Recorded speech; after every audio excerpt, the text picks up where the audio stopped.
दोस्तों आज की इस वीडियो में आप सभी के लिए लेकर आया हूं विंडोज़ के 7 best productivity app and software जो आपके डेली काम आने वाले हैं। तो आज की इस वीडियो में आप इन सभी सॉफ्टवेयर का यूज़ करना सीखेंगे। ये सभी सॉफ्टवेयर बहुत ही ज़्यादा यूनिक हैं और बहुत ही ज़्यादा पावरफुल हैं। बाकी अगर आपको किसी भी सॉफ्टवेयर के बारे में सीखना है तो इस वीडियो के डिस्क्रिप्शन और पिन कमेंट में आपको चैप्टर्स मिल जाएंगे। चैप्टर के साथ में टाइमिंग दिया गया है। तो आप जिस भी सॉफ्टवेयर को सीखना चाहते हैं आपको टाइमिंग पर क्लिक करना है और वो वीडियो वहां से प्ले हो जाएगा।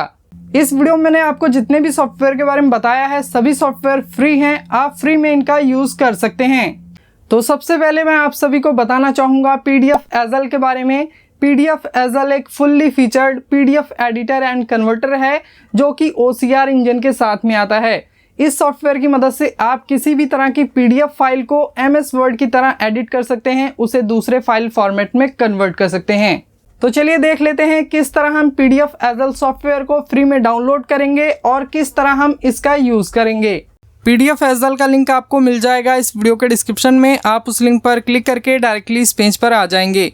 इस पेज पर आने के बाद आपको यहाँ फ्री डाउनलोड पर क्लिक कर देना है PDF एजल को फ्री में डाउनलोड करने के लिए। अगर आपके सामने कुछ इस तरह का पॉपअप आता है तो आप की पर क्लिक करके एक्से फाइल को डाउनलोड कर सकते हैं। इसके बाद PDF एजल को इंस्टॉल करने के लिए आप इस एक्से फाइल पर डबल क्लिक कर देंगे। जो PDF एजल का सॉफ्टवेयर है वो ईजिली इंस्टॉल हो जाएगा। जैसे ही सॉफ्टवेयर को आप ओपन करेंगे आपके सामने कुछ इस तरह का इंटरफेस आ जाएगा। इस साइड आपके सिस्टम के फोल्डर होंगे जिसमें कि आपकी PDF फाइलें होंगी। इस साइड भी आपकी सभी PDF फाइलें आपको दिखाई देंगी जो कि आपके सिस्टम में मौजूद हैं। अगर आप किसी भी PDF फाइल को एडिट करना चाहते हैं MS वर्ड की तरह तो इसके लिए आप उस PDF फाइल पर क्लिक करेंगे। जो आपकी PDF फाइल होगी वो यहाँ पर ओपन हो जाएगी। इसके बाद आपको यहाँ एडिट का ऑप्शन मिल जाता है, आपको सिंपली इस पर क्लिक कर देना है। इसके बाद आप यहाँ एडिट पर क्लिक करके एडिट की जो कमांड है उसे इनेबल या डिसेबल कर सकते हैं। इसके बाद अगर आपको इसमें कुछ भी मॉडिफिकेशन करनी है तो आप सिंपली उन सभी टेक्स्ट का सिलेक्शन करेंगे जिसमें आप चेंजेस करना चाहें। जैसे कि इनका साइज़ हमें कम करना है तो हमने इनका सिलेक्शन किया और यहाँ से हम इसका जो साइज़ है वो कम कर सकते हैं। अगर आप इन सभी टेक्स्ट को नीचे ऊपर कहीं पर भी मूव करना चाहें तो इसके लिए आप यहाँ पर क्लिक करेंगे और अपने टेक्स्ट को आप कहीं पर भी मूव कर सकते हैं। ठीक इसी तरह अगर आप इमेज को मूव करना चाहें तो इमेज को भी मूव कर सकते हैं कहीं पर भी। बाकी अगर आप किसी इमेज को डिलीट करना चाहें तो आप इमेज पर क्लिक करेंगे और डिलीट बटन दबाएंगे, इमेज डिलीट हो जाएगी। अगर आप किसी टेक्स्ट को डिलीट करना चाहें, किसी पैराग्राफ को डिलीट करना चाहें तो इसके लिए आप उस पैराग्राफ पर क्लिक करेंगे। यहाँ पर हमने पैराग्राफ पर 2 बार क्लिक किया, पैराग्राफ सिलेक्ट हो गया, डिलीट बटन दबाएंगे, जो पैराग्राफ है वो डिलीट हो जाएगा। अगर आप किसी इमेज को कहीं पर मूव करना चाहें तो इमेज को ईजिली मूव कर सकते हैं। अगर आप किसी भी टेक्स्ट को मूव करना चाहें तो टेक्स्ट को भी ईजिली मूव कर सकते हैं। अगर आप यहाँ टेक्स्ट को ऐड करना चाहें तो ऐड टेक्स्ट पर आप क्लिक करेंगे। इसके बाद जहाँ पर भी आप टेक्स्ट को ऐड करना चाहते हैं वहाँ पर क्लिक करिए। इसके बाद आप यहाँ पर जो कुछ भी लिखना चाहें वो लिख सकते हैं। अगर आपको इनका जो फॉन्ट साइज़ है उसे बढ़ाना है या कम करना है तो इसके लिए आप इनका सिलेक्शन करेंगे और यहाँ से जो फॉन्ट का साइज़ है उसे आप कम या ज़्यादा कर सकते हैं। अगर आपको इसका जो कलर है उसे चेंज करना है तो आप यहाँ से इनका जो कलर है ये भी चेंज कर सकते हैं। ठीक इसी तरह आप इस पैराग्राफ का भी कलर चेंज कर सकते हैं अगर आपको चेंज करना है। बाकी किसी भी कमांड को डिसेबल करने के लिए आप उस कमांड पर क्लिक कर देंगे तो जो कमांड होगी वो डिसेबल हो जाएगी। अब यहाँ पर मान के चलिए ये जो टेक्स्ट हैं ये बोल्ड हैं तो हमें इन्हें बोल्ड नहीं रखना है तो हम इस पर क्लिक कर देंगे तो ये नॉर्मल फॉन्ट में कन्वर्ट हो जाएंगे। बाकी अगर आप अपनी PDF फाइल में इमेज इंसर्ट करना चाहते हैं तो इसके लिए आप इंसर्ट इमेज पर क्लिक करेंगे, अपनी इमेज सिलेक्ट करेंगे, ओपन पर क्लिक कर देंगे तो जो इमेज है वो इंसर्ट हो जाएगी आपकी PDF फाइल में। इसके बाद यहाँ पर ये डॉट आपको दिखाई देगा। ये जो डॉट है इस डॉट की मदद से आप अपनी इमेज को छोटा या बड़ा कर सकते हैं। इमेज के चारों तरफ आपको ये डॉट देखने को मिल जाएंगे। अब आप इस इमेज को जहाँ पर भी मूव करके ले जाना चाहें इमेज को ईजिली मूव करके ले जा सकते हैं। बाकी अगर आप इमेज को क्रॉप करना चाहते हैं, रोटेट करना चाहते हैं या कुछ भी करना चाहते हैं तो इसके लिए आप उस इमेज पर क्लिक करेंगे। यहाँ पर आपके सामने कुछ ऑप्शन आ जाते हैं। अगर आप इमेज को क्रॉप करना चाहते हैं तो इस पर क्लिक करके आप अपनी इमेज को ईजिली क्रॉप कर सकते हैं। क्रॉपिंग करने के बाद आप यहाँ पर क्लिक कर दीजिए, जो आपकी इमेज है वो ईजिली क्रॉप हो जाएगी। अगर आप PDF में से किसी भी तरह के पार्ट को इरेज करना चाहते हैं, हटाना चाहते हैं तो इसके लिए आप यहाँ इरेजर पर क्लिक करेंगे। इसके बाद आप जिस भी पार्ट को हटाना चाहते हैं अपनी PDF में से उस पार्ट को आप यहाँ से सिलेक्ट कर लेंगे। वो जो सिलेक्टेड पार्ट होगा वो यहाँ से रिमूव हो जाएगा। आप चाहें तो यहाँ से टेक्स्ट का भी रिमूव कर सकते हैं, इमेज को रिमूव कर सकते हैं, पैराग्राफ को रिमूव कर सकते हैं। जो कुछ भी आपको रिमूव करना है ईजिली रिमूव कर सकते हैं। अभी जो आपने एक्शन लिए हैं अगर आप उसे अंडू करना चाहें तो यहाँ पर आप क्लिक करके अपने लिए गए एक्शन को अंडू भी कर सकते हैं। अगर आप अपनी PDF फाइल में सिग्नेचर ऐड करना चाहते हैं, पेज नंबर इंसर्ट करना चाहते हैं, या पेज को रिसाइज करना चाहते हैं, या लिंक ऐड करना चाहते हैं, या पेज को एडिट करना चाहते हैं, या किसी भी तरह के ब्लैंक पेज को इंसर्ट करना चाहते हैं तो आप इन सभी ऑप्शन का यूज़ कर सकते हैं। बाकी अगर आप अपनी PDF फाइल को क्रॉप करना चाहते हैं तो यहाँ पर क्रॉप पेज का ऑप्शन दिया गया है। आप इस पर क्लिक करके अपनी जो PDF फाइल है उसे ईजिली क्रॉप कर सकते हैं। क्रॉप करने के बाद आपको सिंपली फिनिश पर क्लिक कर देना है, जो आपकी PDF फाइल है वो क्रॉप हो जाएगी। अंडू करना है तो इस पर क्लिक करिए, आपकी जो PDF फाइल है वो पहले जैसी हो जाएगी। वाटरमार्क ऐड करना है तो यहाँ पर वाटरमार्क पर आप क्लिक करेंगे। इसके बाद आप जिस भी तरह का वाटरमार्क यहाँ पर लगाना चाहते हैं अपनी PDF फाइल में वो सभी वाटरमार्क आपको यहाँ पर मिल जाते हैं। बाकी आप यहाँ पर चाहें तो अपना भी वाटरमार्क लगा सकते हैं, कस्टम वाटरमार्क। जैसे कि हमने यहाँ पर ये वाटरमार्क सिलेक्ट किया, अब हम यहाँ ऐड वाटरमार्क पर क्लिक करेंगे तो आप देखेंगे जो हमारी PDF फाइल है इसमें ये कीप सीक्रेट का वाटरमार्क लग चुका है। वाटरमार्क हटाना है तो इसके लिए आप दोबारा से इसी पर क्लिक करेंगे और यहाँ से आप रिमूव वाटरमार्क पर क्लिक कर देंगे, ओके पर क्लिक कर देंगे तो आपकी PDF फाइल में से जो वाटरमार्क है ये रिमूव हो जाएगा। अगर आप अपनी PDF फाइल को किसी दूसरे फाइल फॉर्मेट में कन्वर्ट करना चाहते हैं तो इसके लिए आपको यहाँ कन्वर्ट पर क्लिक कर देना है। इसके बाद आप यहाँ से अपनी PDF फाइल को Word, Excel, PPT, text, image या अदर फाइल फॉर्मेट में कन्वर्ट कर सकते हैं। जैसे कि ये जो PDF फाइल है इस PDF फाइल को हम MS वर्ड में कन्वर्ट करना चाहते हैं तो इसके लिए हम यहाँ PDF टू वर्ड पर क्लिक कर देंगे। इसके बाद यहाँ पर ये जो हमारी फाइल है ये आ जाएगी। इसके बाद हम यहाँ से स्टार्ट कन्वर्शन पर क्लिक कर देंगे तो जो हमारी PDF फाइल है ये MS वर्ड में कन्वर्ट होकर आ जाएगी कुछ ही सेकंड में। इसके बाद आप यहाँ से फाइल को ओपन कर सकते हैं या फिर फोल्डर को भी ओपन कर सकते हैं जहाँ पर आपकी फ़ाइल सेव होकर आई है। तो यहाँ पर हम ओपन फाइल पर क्लिक करते हैं और देख लेते हैं कि किस तरह से हमारी ये MS वर्ड की फ़ाइल कन्वर्ट होकर आई है। अगर आपको इसमें कुछ भी चेंजेस करने हैं, कोई भी टेक्स्ट लिखना है तो आप यहाँ पर लिख सकते हैं, कोई भी फॉर्मेटिंग करनी है कर सकते हैं, कोई भी आपको दिक्कत नहीं आएगी। अगर आपके पास कोई PDF का डेटा है और आप उसे एक्सेल में कन्वर्ट करना चाहते हैं तो इसके लिए आप यहाँ टू एक्सेल पर क्लिक कर देंगे। इसके बाद आप अपनी फ़ाइल को यहाँ पर ऐड करेंगे। फ़ाइल को ऐड करने के लिए आप यहाँ पर क्लिक कर सकते हैं या फिर आप यहाँ पर भी क्लिक कर सकते हैं। इसके बाद आपको अपनी PDF फाइल सिलेक्ट करनी है जिसमें कि आपका डेटा मौजूद है। तो कुछ इस तरह का ये हमारा डेटा है जिसे कि हम एक्सेल फॉर्मेट में कन्वर्ट करने वाले हैं। तो यहाँ से हम इसे ओपन कर लेंगे।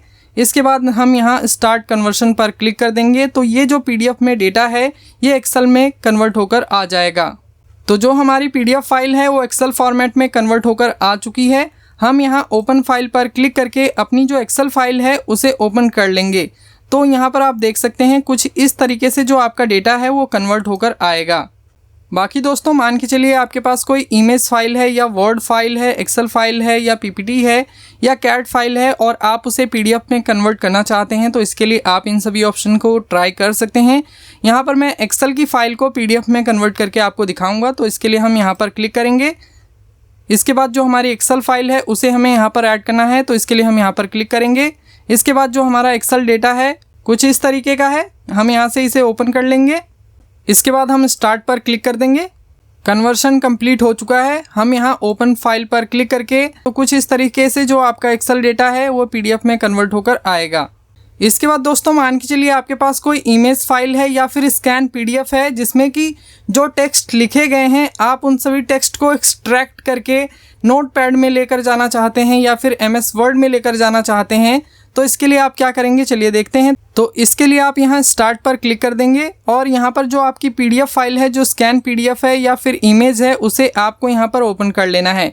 तो हमारे पास ये स्कैन PDF है, हम इसे यहाँ पर ओपन कर लेते हैं। हम इसमें अभी कुछ मॉडिफिकेशन करना चाहें तो मॉडिफिकेशन नहीं कर सकते। इसमें जो टेक्स्ट लिखे गए हैं इन सभी टेक्स्ट को हम OCR की मदद से एक्सट्रैक्ट कर सकते हैं। तो जैसे ही आप अपनी पिक्चर या स्कैन PDF को ओपन करेंगे आपके सामने यहाँ पर OCR का एक टूल आ जाता है। आप जैसे ही इस टूल पर क्लिक करेंगे यहाँ पर OCR फंक्शन रन हो जाएगा। इसके बाद आप यहाँ स्टार्ट पर क्लिक कर देंगे। इसके बाद इस स्कैन PDF में जो टेक्स्ट लिखे गए हैं इन सभी टेक्स्ट को OCR इंजन आइडेंटिफाई करेगा और उसे आपको यहाँ पर शो कर देगा, जैसा कि आप यहाँ देख सकते हैं। इसके बाद अगर आप इन सभी टेक्स्ट को यहाँ से कॉपी करना चाहते हैं और MS वर्ड या नोटपैड में लेकर जाना चाहते हैं तो ईजिली ले जा सकते हैं। कॉपी करिए, पेस्ट करिए, सिंपल तरीका है। बाकी दोस्तों, अगर आपके पास मल्टीपल PDF फाइलें हैं और आप उन्हें एक ही फाइल में कंबाइन करना चाहते हैं तो इसके लिए आप यहाँ मर्ज PDF का ऑप्शन यूज़ कर सकते हैं। ये ऑप्शन आपको यहाँ कन्वर्ट में भी मिल जाता है, यहाँ पर आपको मिल जाता है। तो इसका यूज़ करने के लिए आप इस पर क्लिक करिए। इसके बाद आपकी जितनी भी सभी PDF फाइलें हैं उन सभी PDF फाइलों को आपको यहाँ ऐड करना है। तो यहाँ पर ये पहले से PDF फाइल है, इसे हम यहाँ से रिमूव कर देते हैं। इसके बाद हम यहाँ पर क्लिक करेंगे और जो भी हमारी PDF फाइलें हैं जिन्हें हमें कंबाइन करना है, हम उन सभी PDF फाइलों को यहाँ पर सिलेक्ट कर लेंगे। तो यहाँ पर हमने कंट्रोल बटन दबा के रखा और सभी फाइलों पर क्लिक किया। फाइलें सिलेक्ट हो गई हैं, ओपन पर क्लिक कर देंगे। इसके बाद यहाँ पर आपको मर्ज नाउ का ऑप्शन मिलेगा, आपको सिंपली इस पर क्लिक कर देना है। तो ये जो तीनों फाइलें हैं ये एक ही फाइल में मर्ज होकर आ जाएंगी। फाइल मर्जिंग कंप्लीट हो चुका है। हम यहाँ से ओपन फाइल पर क्लिक करेंगे तो यहाँ पर आप देखेंगे जो हमारी तीनों फाइलें थी वो एक ही फाइल में कंबाइंड होकर आ चुकी हैं। बाकी PDF एज़ल में और भी बहुत सारे पावरफुल टूल दिए गए हैं जिनकी मदद से आप अपनी PDF से रिलेटेड जो भी आपकी सभी प्रॉब्लम हैं उन सभी प्रॉब्लम को आप इजीली सॉल्व कर सकते हैं।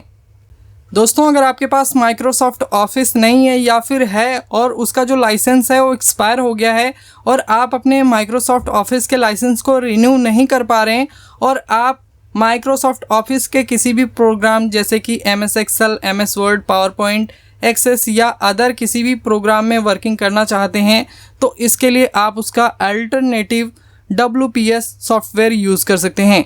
इस सॉफ्टवेयर को यूज़ करने के लिए आपको इसे डाउनलोड करना होगा। तो डाउनलोड करने के लिए आपको wps.com पर आना है और यहाँ पर आपको फ्री डाउनलोड पर क्लिक कर देना है।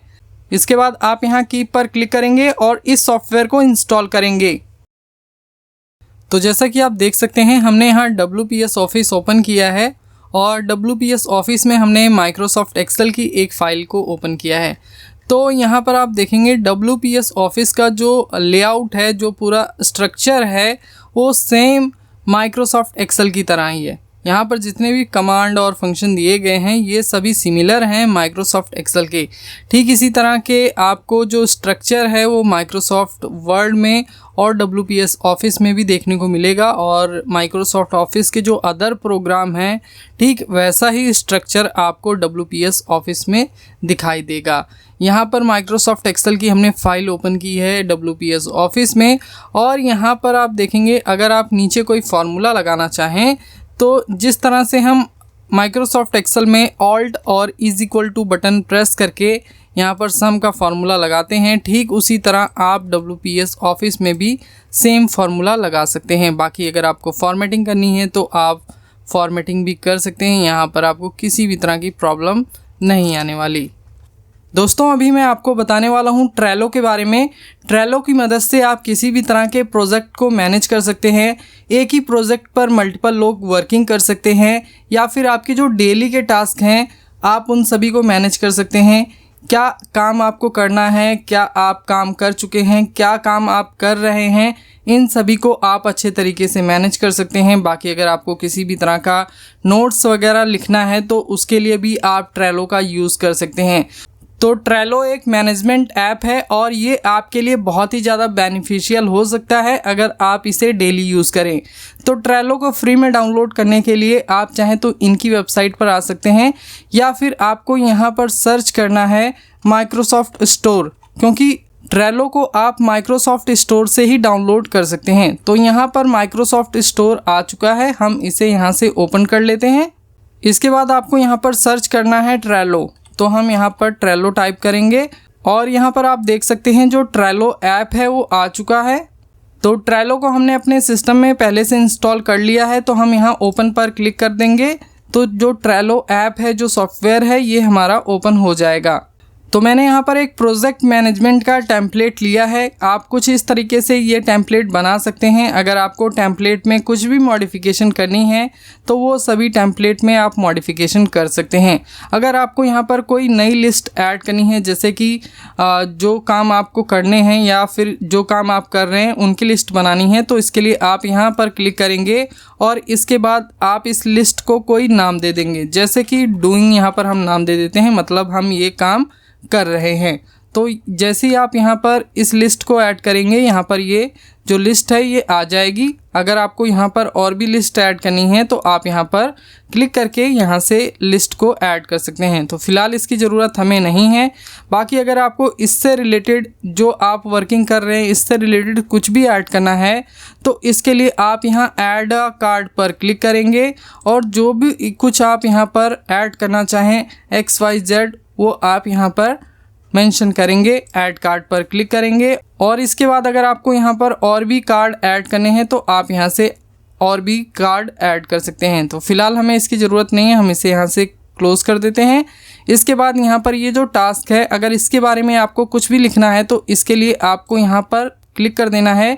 इसके बाद आप यहाँ से ओपन कार्ड पर क्लिक कर देंगे और इस कार्ड से रिलेटेड आप यहाँ पर जो कुछ भी लिखना चाहें, चाहे डिस्क्रिप्शन लिखना चाहें, किसी भी तरह का कमेंट लिखना चाहें, लिख सकते हैं। बाकी यहाँ पर आप अटैचमेंट, डेट, चेकलिस्ट वगैरह ये सब कुछ आप यहाँ से यूज़ कर सकते हैं।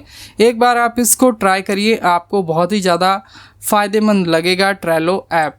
बाकी यहाँ पर जो भी टास्क हैं, अगर आप इन्हें मूव करना चाहते हैं तो आप इन्हें ईजिली मूव कर सकते हैं। जैसे कि यहाँ पर टू डू से हमें पेंडिंग में शिफ्ट करना है। यहाँ पर ये जो टास्क है तो इसको आप सिंपली माउस की मदद से ड्रैग कर सकते हैं। किसी भी टास्क को आप यहाँ पर ड्रैग कर सकते हैं। अगर पेंडिंग में से टू डू में शिफ्ट करना है तो आप इसे कुछ इस तरीके से शिफ्ट कर सकते हैं। ऊपर नीचे चाहे जहाँ पर भी शिफ्ट करना चाहें कर सकते हैं, किसी भी तरह की आपको दिक्कत नहीं आएगी। बाकी मान के चलिए आप किसी एक प्रोजेक्ट पर मल्टीपल लोग काम करना चाहते हैं तो इसके लिए आपको यहाँ शेयर का ऑप्शन मिल जाता है। आप इस पर क्लिक करके अपने किसी एक प्रोजेक्ट को मल्टीपल लोगों के साथ शेयर कर सकते हैं, यानी कि जो आपके स्टाफ हैं या फिर आपके कॉलीग हैं या फिर आपके जो पार्टनर हैं, आप उनके साथ किसी एक प्रोजेक्ट को शेयर कर सकते हैं और मल्टीपल लोग किसी एक प्रोजेक्ट पर एक साथ वर्किंग कर सकते हैं। तो बहुत ही ज़्यादा ज़बरदस्त ये ट्रेलो सॉफ्टवेयर है, आप इसका एक बार ज़रूर ट्राई करें। बाकी यहाँ पर आपको बहुत सारे टेम्पलेट्स मिल जाते हैं तो आप अपने हिसाब से यहाँ पर टेम्पलेट्स का यूज़ कर सकते हैं। जो भी टेम्पलेट आपको अच्छा लगे आप उस पर क्लिक करिए और यहाँ से क्रिएट पर क्लिक कर दीजिए। तो जो आपका टेम्पलेट होगा वो यहाँ पर क्रिएट होकर आ जाएगा। आप इसमें जो भी मॉडिफिकेशन करना चाहें मॉडिफिकेशन कर सकते हैं। दोस्तों, आपने बहुत सारी कंपनीज़, बहुत सारे ऑफिस में देखा होगा, लोग किसी भी तरह के नोट्स को लिखने के लिए स्टिकी नोट्स का यूज़ करते हैं। ये स्टिकी नोट्स कुछ इस तरह के होते हैं। लोग इसमें अपनी इम्पॉर्टेंट डेट या इम्पॉर्टेंट टास्क या इम्पॉर्टेंट वर्क को लिखने के बाद कहीं पर भी बोर्ड पर या पीसी के साथ में चिपका देते हैं ताकि उनको जो टास्क है, जो उनकी डेट्स हैं, उन्हें याद रखें और वो काम टाइमली हो सके। तो इसी तरह का स्टिकी नोट्स आपको विंडोज़ भी प्रोवाइड करता है। तो स्टिकी नोट को एक्सेस करने के लिए आपको यहाँ पर क्लिक करना है और यहाँ पर आपको सर्च करना है स्टिकी नोट्स। तो यहाँ पर आप देखेंगे स्टिकी नोट्स आ जाएगा। इसे आपको इंस्टॉल करने की ज़रूरत नहीं पड़ती, ये बाय डिफ़ॉल्ट आपके विंडोज़ के साथ में ही आता है। तो स्टिकी नोट्स यहाँ पर आ चुका है, इस पर हम क्लिक करेंगे तो यहाँ पर जो स्टिकी नोट है वो आ जाएगा। तो यहाँ पर आप देख सकते हैं मैंने कुछ नोट पहले से लिखे हुए हैं जो कि आपको यहाँ पर शो हो रहे हैं। बाकी अगर यहाँ पर कुछ नहीं लिखा होता तो ये आपको कुछ इस तरीके से दिखाई देता। इसके बाद आप यहाँ पर जो भी अपना नया नोट लिखना चाहते हैं आप यहाँ पर अपना नोट लिख सकते हैं। जैसे कि मैं लिखना चाहता हूँ जो क्रेडिट कार्ड की पेमेंट है उसे हमें कब करना है, तो मैंने यहाँ पर एक सिंपल सा नोट लिखा है। बाकी अगर आप यहाँ पर कुछ भी लिखना चाहें A to Z आप यहाँ पर लिख सकते हैं। अगर आपको यहाँ पर और भी स्टिकी नोट चाहिए तो इसके लिए आप यहाँ पर प्लस वाले आइकन पर क्लिक कर देंगे तो यहाँ पर एक ब्लैंक नोट आ जाएगा। बाकी दोस्तों, अगर आप किसी भी नोट को कलर करना चाहते हैं या रिमूव करना चाहते हैं तो इसके लिए आपको यहाँ मीनू पर क्लिक कर देना है। इसके बाद आप यहाँ से जो इसका कलर है ये चेंज कर सकते हैं। अगर आपको नोट को डिलीट करना है तो आप यहाँ से नोट को डिलीट कर सकते हैं। बाकी बाकी अगर आपको नोट की लिस्ट देखनी है तो इसके लिए आप यहाँ नोट लिस्ट पर क्लिक कर देंगे तो जो नोट लिस्ट होंगी वो सभी यहाँ पर आ जाएंगी। जितनी भी नोट लिस्ट आपने बनाई होंगी वो सभी यहाँ पर आ जाएंगी। बाकी अगर आपने इसे क्लोज़ कर दिया, मान के चलिए आपने इसे भी यहाँ से क्लोज़ कर दिया और दोबारा आपको वो जो नोट्स आपने बनाया था उसे आपको देखना है, तो इसके लिए आप दोबारा से यहाँ पर स्टिकी नोट्स को ओपन करेंगे। यहाँ पर जो स्टिकी नोट है ये आ जाएगा। अगर आपने यहाँ पर और भी नोट्स बनाए होंगे, जैसे कि मैं यहाँ पर बना लेता हूँ और यहाँ से आपने इन्हें क्लोज़ कर दिया, दोबारा से ओपन किया और इसके बाद अगर आपको देखना है कि आपने कितने नोट्स बनाए थे तो इसके लिए आप यहाँ 3 डॉट पर क्लिक करेंगे और नोट लिस्ट पर क्लिक कर देंगे। तो यहाँ पर आपकी जितनी भी लिस्ट होगी वो सभी आ जाएगी। आप किसी भी नोट को ओपन करना चाहें आप उस नोट पर क्लिक कर देंगे तो यहाँ पर आप देखेंगे साइड में जो आपका नोट है ये ओपन हो जाएगा। आपको दूसरा नोट ओपन करना है तो साइड में आप इसे ओपन कर सकते हैं। अगर आप अपने नोट को कहीं पर भी मूव करके ले जाना चाहें अपने डेस्कटॉप पे तो ईज़िली आप अपने नोट को कहीं पर भी मूव करके ले जा सकते हैं। इसके बाद दोस्तों अगला सॉफ्टवेयर है एनीडेस्क। इस सॉफ्टवेयर की मदद से आप किसी का भी सिस्टम कहीं से भी एक्सेस कर सकते हैं। मान के चलिए आप अपने घर पर हैं और आपका फ्रेंड आपको फ़ोन करता है कि यार मेरे सिस्टम में ये दिक्कत आ रही है, मुझसे ये काम नहीं हो रहा है, प्लीज़ इसे सॉल्व कर दे। तो इसके लिए आप चाहें तो अपने जो फ्रेंड का सिस्टम है उसका एक्सेस अपने सिस्टम में ले सकते हैं और जो कुछ भी आपको उसे समझाना है आप उसे ईज़िली समझा सकते हैं। तो एनीडेस्क को डाउनलोड करने के लिए आपको आना है anydesk.com पर और यहाँ पर आपको डाउनलोड नाउ का ऑप्शन मिल जाता है। आप जैसे इस पर क्लिक करेंगे जो एनीडेस्क है वो डाउनलोड हो जाएगा। आप यहाँ से कीप पर क्लिक कर देना, जो एनीडेस्क का एक्से फाइल है वो यहाँ पर डाउनलोड हो जाएगा। इसके बाद एनीडेस्क का यूज़ करने के लिए आपको इसे इंस्टॉल करने की ज़रूरत नहीं पड़ेगी। आपको इसे एक्सेस करने के लिए यहाँ पर जो एक्से फाइल है इसी का यूज़ करना है। आप इस एक्से फाइल पर डबल क्लिक कर देंगे तो जो एनीडेस्क है ये ओपन हो जाएगा। अभी मैं आपको दिखाता हूँ जो आगे का प्रोसीजर है वो क्या है। तो जैसे ही आप एनीडेस्क ओपन करेंगे आपके सामने कुछ इस तरह का इंटरफेस आ जाएगा। यहाँ पर आपको एंटर रिमोट एड्रेस का एक ऑप्शन मिल जाएगा। तो यहाँ पर आपको अपने फ्रेंड का जो एड्रेस है उसे मेंशन करना है। ये एड्रेस कुछ इस तरीके से दिखाई देगा और ये 9 डिजिट का होगा। यहाँ पर जो एड्रेस दिखाई दे रहा है आपको ये आपका एड्रेस है। ठीक इसी तरह का एड्रेस आपके फ्रेंड के पीसी में भी दिखाई देगा। आपके जो फ्रेंड का एड्रेस है उसे आपको यहाँ पर मेंशन कर देना है। एड्रेस डालने के बाद आपको यहाँ पर क्लिक कर देना है। इसके बाद उसके पास रिक्वेस्ट जाएगी सिस्टम को एक्सेस करने की। अगर वो उसे अलाउ करेगा तो आप अपने फ्रेंड का जो सिस्टम है उसे एक्सेस कर पाएंगे।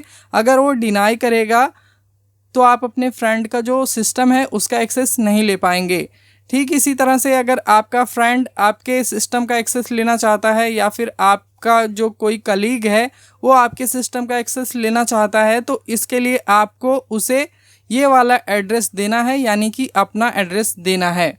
बाकी जब आपका फ्रेंड आपके सिस्टम को एक्सेस करने जाएगा तो आपके पास भी कुछ इस तरह की रिक्वेस्ट आएगी जिसमें से आपको एक्सेप्ट करना होगा इस रिक्वेस्ट को, तभी आपका फ्रेंड आपके सिस्टम को एक्सेस कर पाएगा। बाकी अगर आप एनीडेस्क को इंस्टॉल करना चाहते हैं अपने सिस्टम में तो इसके लिए आपको यहाँ install AnyDesk on this device पर क्लिक कर देना है। तो ये जो सॉफ्टवेयर है ये आपके सिस्टम में इंस्टॉल हो जाएगा। बाकी इंस्टॉल नहीं भी करना चाहते तो भी कोई दिक्कत नहीं है, आप एक्से फाइल की मदद से एनीडेस्क को कभी भी एक्सेस कर सकते हैं। इंस्टॉल करने से आपको ये फ़ायदा होगा कि आपको एक्से फाइल को बार बार ढूंढने की ज़रूरत नहीं पड़ेगी। इंस्टॉल करने पर इसका जो एनीडेस्क का शॉर्टकट है वो डेस्कटॉप पर भी आ जाता है। बाकी आप यहाँ पर जाके सर्च भी कर सकते हैं। बाकी आप चाहें तो यहाँ ऐप्स में भी जाके यहाँ से एनीडेस्क को ईज़िली फाइंड कर सकते हैं। तो ये बेनिफिट है इसे इंस्टॉल करने का। इसके बाद दोस्तों अभी मैं आपको बताने वाला हूँ हैंड ब्रेक सॉफ्टवेयर के बारे में। ये एक ओपन सोर्स सॉफ्टवेयर है, यानी कि ये एक कम्प्लीटली फ्री सॉफ्टवेयर है। इसमें आपको किसी को भी कभी भी 1 रुपया भी पे करने की ज़रूरत नहीं पड़ेगी। तो इस सॉफ्टवेयर की मदद से आप अपनी वीडियो फाइल का जो साइज़ है उसे बहुत ही ज़्यादा कम कर सकते हैं। यानी कि अगर आपके पास कोई 500 MB की फ़ाइल है तो आप उसे 100 MB में कन्वर्ट कर सकते हैं तो इस सॉफ्टवेयर को डाउनलोड करने के लिए आपको आना है इनकी वेबसाइट handbrake.fr पर, और यहाँ पर आप जैसे ही आएंगे आपको यहाँ डाउनलोड हैंडब्रेक का ऑप्शन मिल जाएगा। आपको सिंपली इस पर क्लिक कर देना है। इसके बाद यहाँ पर जो इसका एक्से फाइल होगा वो डाउनलोड हो जाएगा। बाकी आपके सिस्टम में यहाँ पर microsoft.net जो ये डेस्कटॉप रन टाइम सॉफ्टवेयर है ये भी इंस्टॉल होना चाहिए। अगर ये इंस्टॉल नहीं है तो आप इसे भी यहाँ से डाउनलोड कर सकते हैं। यहाँ पर ध्यान रखना, आपको डेस्कटॉप रन टाइम X64 का जो वर्ज़न है उसे ही डाउनलोड करना है, जो कि आपको यहाँ इस पेज पर दिखाई देगा। ठीक है, हैंडब्रेक को पहले इंस्टॉल करिए, इसके बाद आपको ये जो सॉफ्टवेयर है microsoft.net का इसे आपको डाउनलोड करना है, इंस्टॉल करना है अपने सिस्टम में। ओके, तभी आप हैंडब्रेक को अपने सिस्टम में यूज़ कर पाएंगे। तो जैसे ही हैंडब्रेक को आप ओपन करेंगे आपके सामने कुछ इस तरह का इंटरफेस आ जाएगा। यहाँ पर आप अपनी फ़ाइल या फोल्डर को ड्रैग करके ला सकते हैं।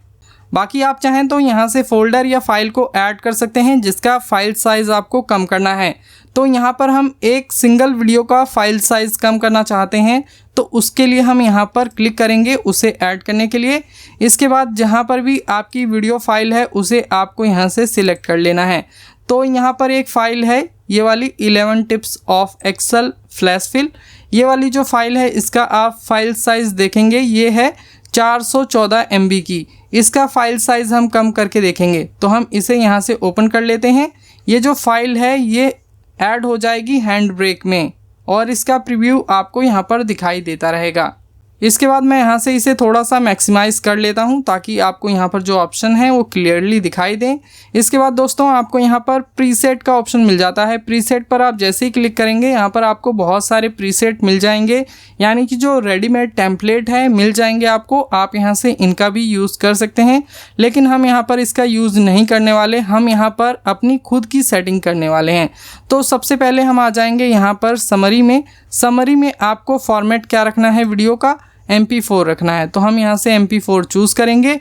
इसके बाद यहाँ पर वेब ऑप्टिमाइज़ आपको ऑप्शन मिलेगा, इस पर भी आपको टिक लगा देना है, क्योंकि हम यहाँ पर ये चाहते हैं जो हम वीडियो अपलोड करें अपने सोशल मीडिया पर या यूट्यूब पर कहीं पर भी, वो हमारी जो वीडियो है वो वेब में किसी भी तरह की दिक्कत ना हो और स्मूथली प्ले हो।